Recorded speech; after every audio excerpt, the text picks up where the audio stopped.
Cri Du Chat Syndrome is a rare genetic disorder caused by a genetic mutation where a portion of chromosome 5 is deleted or missing. The name is a French term that refers to the characteristic high-pitched cry of the affected babies, which sounds like the cry of a cat, or le cri du chat.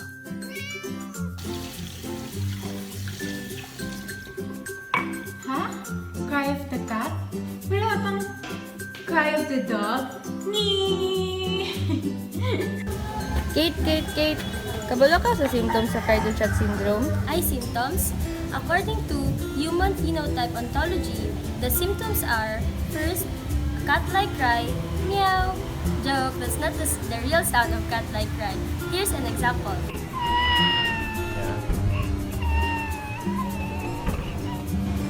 The next one is epicanthus or prominent eye folds, high-pitched voice, intellectual disability or early and severe mental retardation, and low-set posteriorly rotated face.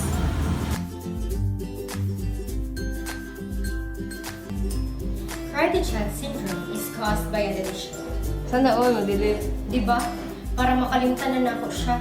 Tayo na lang dalawa, tayo na lang magsama, tayo na lang dalawa, tayo naman talaga.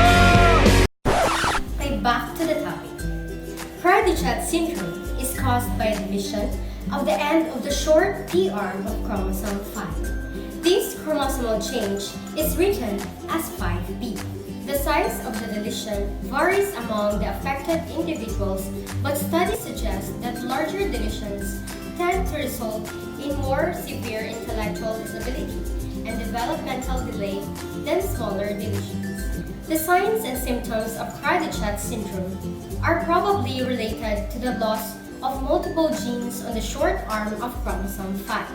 Researchers believe that the loss of specific gene CTNND2 is associated with severe intellectual disability in some people with this condition.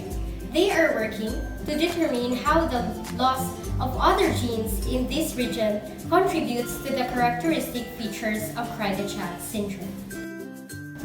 Most cases of Cri Du Chat syndrome are not inherited.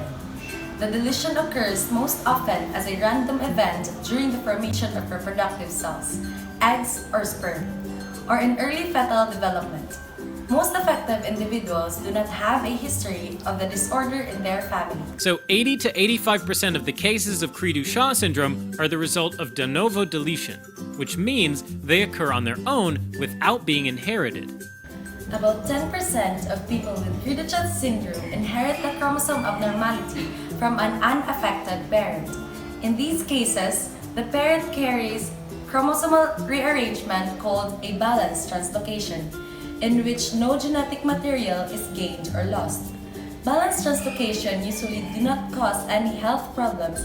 However, they can become unbalanced as they are passed to the next generation. Children who inherit an unbalanced translocation can have a chromosomal rearrangement with extra or missing genetic material. Individuals with Cri Du Chat syndrome who inherit an unbalanced translocation are missing genetic material from short arm of chromosome 5. This results in the intellectual disability and other health problems characteristic of the disorder. A few moments later. Job! Sama. Kabalo ka sa diagnosis sa Cri Du Chat Syndrome? Diagnosis? The condition is usually diagnosed at birth. Then, based on physical abnormalities and other signs like the typical cry, your doctor may perform an X-ray on your child's head to detect abnormalities in base of the skull. Ito lang. Thank you, Job! Sige, welcome. Ay, ayun sa napa. Ano ba dito?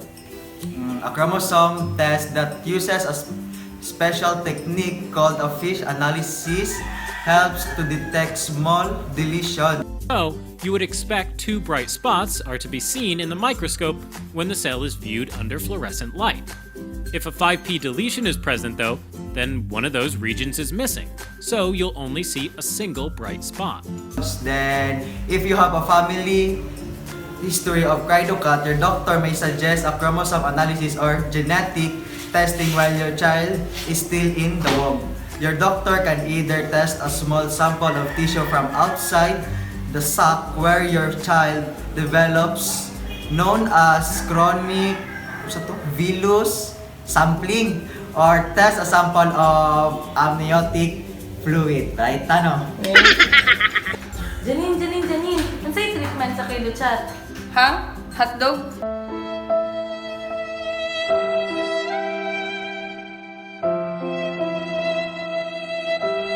Janine, unsay treatment sa Cri Du Chat? While there's no specific treatment available for Cri Du Chat syndrome, early intervention is recommended in the areas of physical therapy. Achieving physical and motor milestones such as sitting and standing up, communication, speech therapy, sign language instruction, behavioral modification for hyperactivity for short attention span, and learning is special education. Because symptoms may vary from individual to individual, we recommend discussing this option with a healthcare professional to develop a personal plan for therapy. Prognosis na ni sa Cri Du Chat Syndrome. So, the prognosis for Cri Du Chat Syndrome is most individuals with Cri Du Chat Syndrome have a normal life expectancy. A small number of children with the condition are born with serious. Sana all serious. Hindi tayo pwede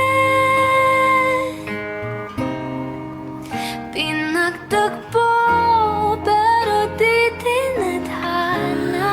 Well, so again, a small number of children with this condition are born with serious organ defects and other life-threatening medical problems. These children may have a worse prognosis. In these cases, it is best to obtain information about prognosis from the affected person's physician. Presence of mind. Check.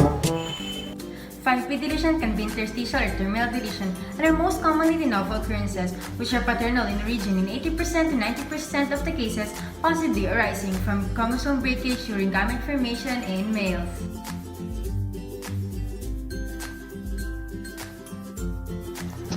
Their life may be difficult, but they are fighting. You either make themselves miserable or you make themselves strong. The amount of work is the same. Love them, fight for them, be with them.